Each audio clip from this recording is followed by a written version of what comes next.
Welcome to Solutions Rising. I'm Rachel Branch.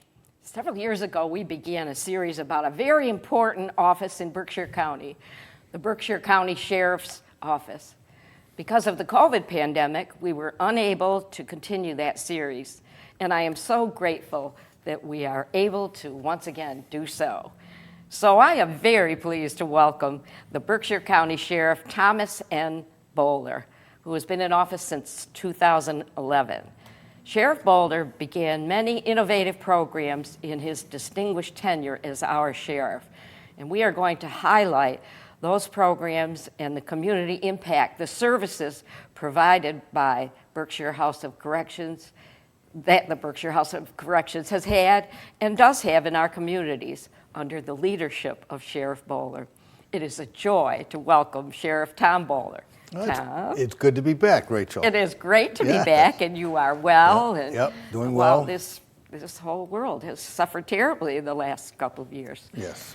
So as usual, I'd like to start with, particularly for people who might not have heard you talk before, talk about the Berkshire Sheriff's Office and all the programs preparing those at the House of Corrections to become productive members of our communities.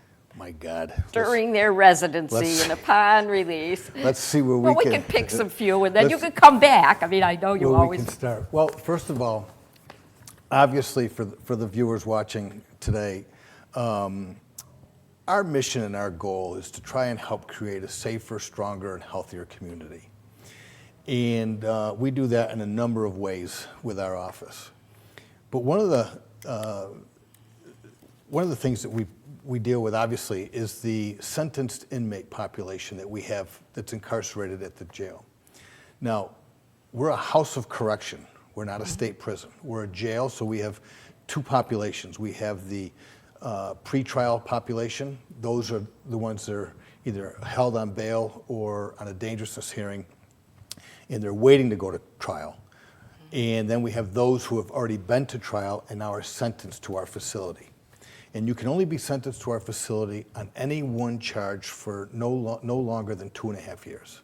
Oh. It's 2.5 years or less on any one charge. Now, we have inmates that have been there for longer than 2.5 years. For instance, a judge would determine an individual may have several charges, and he would say that on this particular charge he's getting 2.5 years, and we're going to give him 2.5 years on this other charge, which means he has to do 5 years at our facility, and which we've had some of those. Obviously, because of COVID that we've all been dealing with for the last couple of years, COVID really put a strain on the judicial system and the jails and houses of corrections because there was no movement throughout the court. So we've had guys at our facility for almost 3 or 4 years. Some of them just waiting to go to trial. So, but that sentence population. So while they're with us in our facility, what we try to do is, number one, is try to correct their behavior, and try to make them a better person when they leave our facility than when they came in. And it's a very difficult and daunting task because the majority of our inmate population are dealing with substance abuse disorders, which about 90% of my population has. And also over the recent years, mental health has joined in with that disorder, with substance abuse disorders. So we're combating both of those. Also dealing with a lack of education. These are individuals who really didn't have much guidance or structure growing up, which led them to down that negative influence that got them in our facility. So we deal with all those issues: mental health, their lack of education, their substance abuse disorders, their medical conditions. A lot of them come to us in very, very poor health. But the fortunate thing about us in the state of Massachusetts is all of these services are at our fingertips 24/7 for each and every one of these individuals, which means that we have full medical care for them 24/7, mental health care for them 24/7, education there for them at their fingertips. And then what we also have is case managers. case managers inside our facility that will assess these individuals in a number of areas, and to see what their level of education is. That dictates what we need to give them for an education while they're with us. Their substance abuse disorder, their mental health capabilities. With these case managers, they then structure them, guide them in a very structured environment to prepare them to go out into the community. I've been saying this for 11 years now. One of the biggest issues or hurdles we have to overcome is when these individuals are released from our facility, a lot of them, because of the lack of structure in their life, lack of guidance or direction, they don't know how to do things on their own. They don't know how to deal with banks for checking their savings accounts. They don't know how to hold or apply for a job or sustain a job.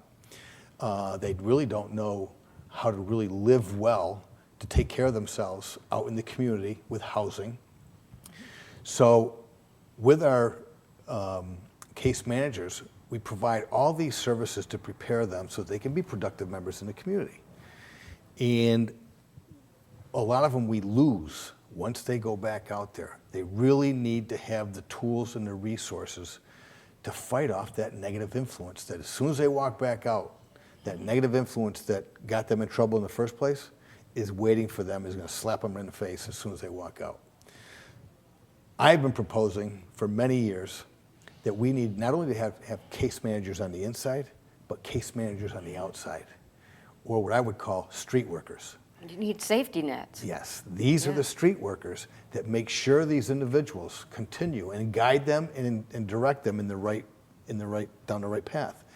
These are case managers or street workers that will help them get to their AA meetings or NA meetings, help them get to a job interview, okay, or a housing interview. Help them get, if they needed in housing, let's just say in housing they have an issue because of their charged previous charges, they can't get housing. Direct them to the right legal aid service to get them the housing that they need. And that's where we lack. And I've been trying to get our legislation to understand that so that they could fund, so I could have 4 or 5 street workers on the outside directing these people and making sure they're going in the right direction. We have to track these people. Yes. If you want to cut down on the recidivism rate, you got to track these people. And with these people, these street workers on the outside, we can cut down on the recidivism rate, we can cut down on the epidemic, the heroin or the opiate epidemic. Because these are the people that would make sure these guys, or these individuals, get to their counseling meetings that they need to, get to the doctors when they need to, get to their mental health clinician when they need to. It's very, very important. And what's unfortunate is a lot of these individuals who leave our facility because of the lack of guidance and structure in their lives up till this point, they don't know how to do this on their own. So you actually kind of not hold their hand, but you have to guide them and take them through the process. And we find that the more and more we do that with these individuals, the more successful they are. So this brings up a very important initiative that we just started. We just received a grant, and it's called the grant, or what our agency is going to be doing, and it's coming out of the 2nd Street facility in Pittsfield, the old 2nd Street jail. Yes. It's called the 2nd Street Second Chance. Ooh. So we've formed a 501c3 for this. We have an executive director, and we have a board of directors. And what we are going to do is on the 2nd floor in our old jail facility, we are going to have service providers available for these individuals. So instead of when we get out, you know, sometimes they would hand a person a card and say, hey, you got to go see this guy for legal aid to get your housing, or go see this realtor so he can hook you up with housing, or this is your mental health clinician, go see them. No, these people are going to be right there, one-stop shopping for these individuals. And, you know, still working out the fine details on it. But one of the good news to go along with this grant that we received, which was about $270,000 to begin with. That's a nice start. But we were able to apply with the city of Pittsfield for ARPA money. I was just going to ask you Yes. that. And how about community block funds? Well, we got the some of that's ARPA money is going to be coming to us for the next 3 years. And they've been gracious enough. Of course, you got to go through a whole application process. Oh, gosh, yes. And it was rigorous, and we passed. And so we're getting so many dollars for the next 3 years to help us with this program and to really help these individuals with one-stop shopping with service providers to get reintegrated back into the community in a much more guided and structured path. And we think it's going to be we think it's going to be successful. We already have a couple case managers that have been working out of the 2nd Street Jail, and they've been kind of teamed up with the Chelsea Hub model. I don't know if you ever heard the Chelsea Hub model. It No. originated at Chelsea, Mass. Yeah, I figured that. Very similar to this, what we're doing with the 2nd Street Second Chance initiative. But the Chelsea Hub model, it deals with public safety, law enforcement.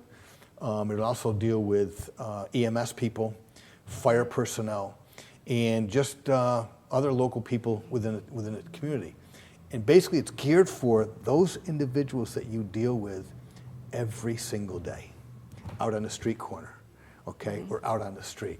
And the Chelsea Hub model is very similar to our initiative. Is the Chelsea Hub model? There's a group of individuals that are in this initiative: police, EMS, social agencies as well, and they all go together as a group to that person who's in need of service. And they stand right in front of that person and say, look, here's how we can help you. This person can do this for you. This person can do this for you. So we're putting it, I don't want to say we're shoving it down their throat, because ultimately, if they don't want our help, they're not going to take our help. I know, But particularly we have it there available for them. particularly And, people with substance abuse. yes. You cannot do anything unless No. they decide. You can provide all the services Yeah. you want, Rachel, to And someone, that's- and if they don't want to get help in their heart, then it's not going to happen. It's the hardest part for families, of which Correct. I'm one of them. Correct. That's just really sad to see. Yeah. Now, this is a multifaceted approach, which also is. appears to be a model for solving Yes. some similar kinds of problems outside the incarceration. And it's not so much, okay, so we're going to use the 2nd Street Second Chance initiative for inmates that are going to be released from our population, but it doesn't matter if someone comes in off the street and says, hey, I'm down on my luck, I don't want to end up back at the jail and house of correction, how can you guys help me? Absolutely, come on in, here are the service providers available to you, here's what we can do for you, and we get the process initiated. So when they fulfill their time at the House of Corrections, they're going to know where to go, and then it's all right to call Absolutely. 24 hours and say, I need It help. it's not going to be 24 hours. Won't be 24 but hours. There'll be people available all the time. During the day. Yes. And along with that, another initiative, really cool initiative that we're doing in the community is we have this Flex Services. It's a partnership. Berkshire Health Systems, Phelan Health, Mass Health, Community Health Plan in South County, CHP, and the Berkshire County Sheriff's Office. 5 agencies Beautiful. working out of the 2nd Street Jail right now, as we speak, for the last good year, almost a year and a half. What Berkshire Health Systems found, along with Phelan Health and Mass Health, is they had a number of individuals in Berkshire County that were, I don't want to use the word habitual, but they were the constant individuals that they were dealing with, Core. group that they were constantly dealing with on a daily basis. And when I mean that, I mean it's the people who Same were people. in the ER, in the doctor's offices all the time. So, and you get this data from your insurance companies. Sure. Okay? You get this data from the health system, Berkshire Health System, the provider. All this information came together, and they're saying, look, what if we took a proactive approach? What if we took these individuals that we deal with on a constant basis, a daily basis, and we got them on a wellness program? And we started dealing with their diabetes. We started dealing with any other issues that they've had, okay, health issues, medically, nutritional issues, whatever the case may be. What if we started dealing with these people and provided them with a sustainable diet okay? A sustainable food diet. So they started this initiative, and then they saw themselves growing. As they were growing, they needed another partner. So they reached out to the sheriff's office, to us, and they asked if we could assist them in doing this. Now, keep in mind, some of the people we deal with are also some of their clients. Okay, the people that we have at the facility who come back out in the community are also some of the people they were dealing with on a daily basis as well. So it only made sense that we all came together in this partnership. this Collaboration initiative. is a necessity these days. We've delivered over. Probably for so a long time. out of the 2nd Street Jail, in our basement, the old cafeteria is where we set up, we have our grocery store, so to speak. We deal with Marty's Distributor and Big Y. They deliver produce and dry storage to us on a weekly basis. It's stored downstairs. We have a number of people between the Berkshire Health Systems and retirees from the sheriff's office that through grant money that we receive for this, we pay them to store, stack all the groceries, load them up in containers for the people, and then we deliver them. Along with that is we took the nutritionist from Berkshire Health Systems and our nutritionist, actually it's the same person for the jail, and we came up with what they called MTMs, medically tailored meals. Okay? Beautiful. These meals are medically tailored for certain individuals in our county, okay, to help them with their diet, help them with their diabetes, help them with their wellness, to keep them on track because they just couldn't do it for themselves. So our inmates and my staff at the jail cook these medically tailored meals on a weekly basis, freeze them, and we bring them down to the 2nd Street Jail where they then get distributed from Clarksburg to Sheffield. It's fantastic. Does the hydroponics program, how did COVID affect that? And is that still part of the community? It is. Part of producing It is. The your aquaponics. lettuce and what else? I guess for the viewers, we'll tell them today that Yes. the other initiative we've had started up in the last 2 years, and unfortunately, we were ready to do the opening right when COVID hit. Yes. So we had to put the opening of the aquaponics hydroponic program off for a little bit. But that is just flourishing. It is just, it's going like crazy. So we can grow, for the viewers, we can grow 2,400 heads of lettuce. We have about 3 or 4 different types of lettuce that we're growing in water. And this water is fertilized by tilapia fish. So in our greenhouse, we have 4 1,000-gallon tanks. And there's anywhere from 150 to 300 fish in these tanks, tilapia fish. And for lack of better words, their fish poop is the fertilizer. And that fertilizer, or that fertilization process, it goes through a filtering system. And our filtering system extracts all the good nutrients and nitrates from that fertilizer and then pumps it into our grow beds. So we have 2 big grow beds that are about 18 inches deep with water in them. And we have styrofoam platforms that lay on top of the water. And in those, I can't remember how many each 2x4 square styrofoam platform holds, but there's a series of squares. Each one of those pods has a seedling for a head of lettuce. Well, I think this and the was roots grow down into the water that's fertilized by that water from the tilapia fish. I think this was the last program you and I were able to do. Yeah. So people can go back to Solutions Rising and they can talk webcast about NBCTC and see that whole program. That was fascinating. But since then, Connecting. we have, so there's 30 towns and 2 cities in Berkshire County, 900 square miles. We range from Connecticut, or from Vermont to Connecticut, and obviously the whole western side of the Berkshire County borders New York. Every town in both cities in Berkshire County have been a recipient of our heads of lettuce. Oh, my goodness. We have donated almost, if not over, 200,000 heads of lettuce back into the communities, each one of these communities. Wow. That is just incredible. Now, does any of that go into the program for the Second Street, Second well, Chance? Not yet. Not yet, but it will. It will. Be incorporated into We it? have, obviously we harvest roughly about 250 heads of lettuce a week that go right back into the jail in House of Correction for the inmates, which is good because the inmates are the ones growing it, okay? The inmates are the ones out there learning. We have a whole STEM curriculum surrounding the growing of the lettuce. It's the science, technology, engineering, and math. It's very complicated. They're understanding different pH levels. They're understanding and learning about the fish. They're understanding and learning about agriculture. They're learning about the different types of lettuce or the different types of vegetables that we could grow in this facility. And they're using computers. They're using journals. They're calculating on a daily basis. They have to calculate how many fish are in each one of the tanks, the whole 9 yards. So it's a great program. So these guys go out and they work every day in the greenhouse. They start from a little seed that gets planted in this styrofoam, in this little pod, and 45 days later, they have a full-grown, beautifully organic, germ-free head of lettuce. And it's organic too, which is so healthy for and the world.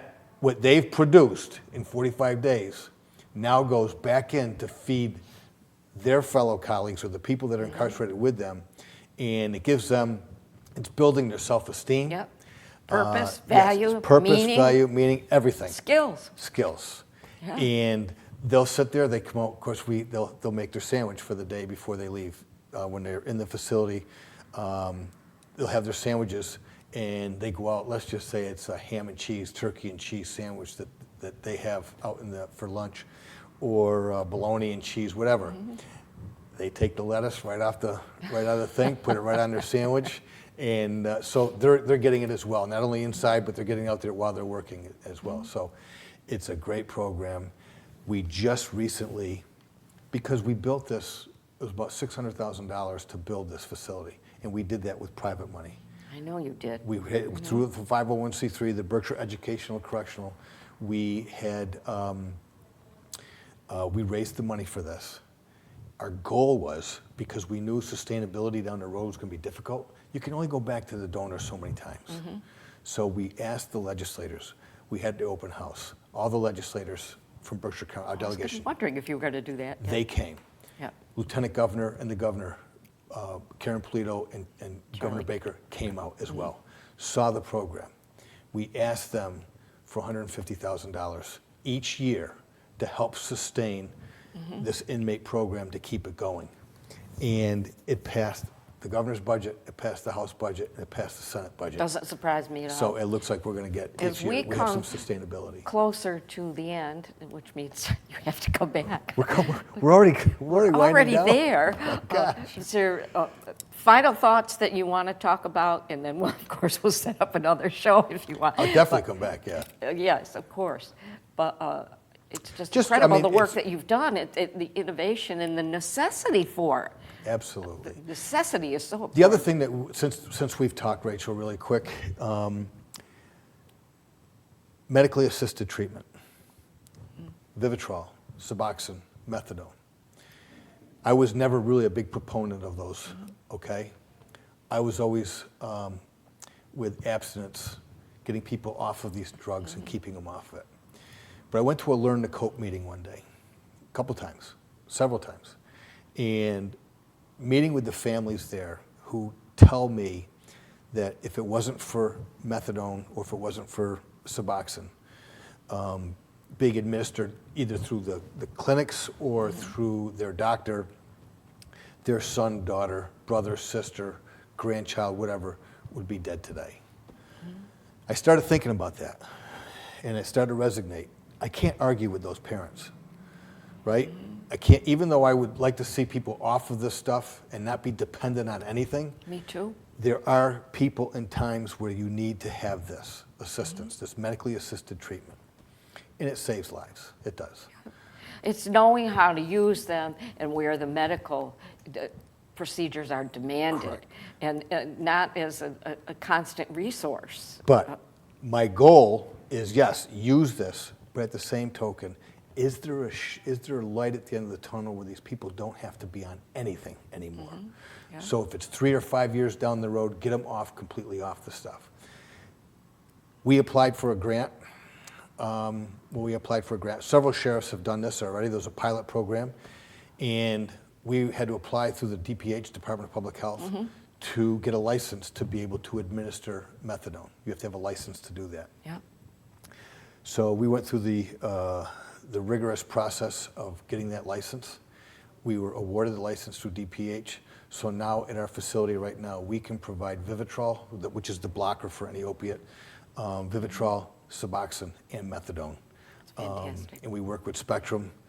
They come down and they administer at our facility early in the morning the methadone, and then we do the Suboxone in-house. But that's another program in the last couple of years since COVID that we've also initiated to help with the medically assisted treatment, those individuals that are on our MATs. I do want to encourage people to go to your website and learn more about the programs, but you know, you and I can never have an all-encompassing conversation. It's just not possible. You and your staff should be so proud of the innovations that you have done for Berkshire County and for our community. Rachel, I am one of the luckiest guys in Berkshire County because we are able to accomplish so much, okay, for a variety of facets or individuals throughout the community, because of the individuals who work with me at my jail. They are some of the most incredibly talented people I have ever met, and it's a joy to go to work every single day, which I just about do every single day. I'm at that facility, and they are just a fantastic group of people. When you have people who share your vision and share your passion, it makes things a whole lot easier. And I have met your staff, and you know, I was really impressed. I've never had a tour, but of course you must come back. See, I'm going to jump ahead of you because you usually tell me about that you're coming back. I'm going to get you first and say, yes, Definitely. I really want you to come back and continue exploring this. And if people want to contribute, there'll be ways to contribute to Second Chance. Oh, Second Chance, Yeah. Second Street, Second Coming up. Chance? I don't know. We got like 45 We'll seconds. talk about that the next time, yeah. but you can check your website for that. Perfect. And thank you so much. Thanks Chair. for having me. I'll come up anytime, you know Berkshire County Sheriff Thomas N. Bowler. I'm just filled with gratitude.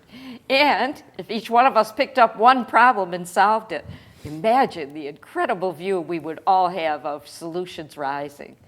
Be part of the solution.